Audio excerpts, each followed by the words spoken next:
దైవజనుడైనటువంటి మోషే మందసము పైకెత్తినప్పుడు నీ శత్రువులు చెదిరిపోదురుగాక, యెహోవా నీ విరోధులు పారిపోదురుగాక అని ప్రార్థించాడు. అలాగనే దావీదు 68వ కీర్తన, దేవుడు లేచునుగాక, నీ శత్రువులు చెదిరిపోదురుగాక, నిన్ను ద్వేషించువారు నీ సన్నిధి నుండి పారిపోదురుగాక అని ప్రార్థించాడు. దావీదు కుమారుడైన సొలొమోను దినవృత్తాంతాల గ్రంథం 2వ గ్రంథం 6వ అధ్యాయం 41వ వచనములో, దేవా యెహోవా నీ బలమునకు ఆధారమగు మందసమును దృష్టించి లెమ్ము, నీ విశ్రాంతిలో ప్రవేశించు అని ప్రార్థించి ఉండగా, మందసము మన ప్రభువైన యేసుక్రీస్తే.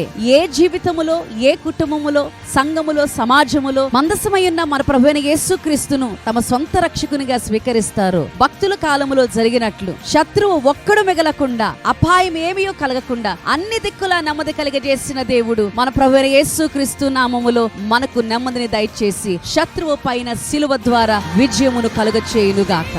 షాలోమ్.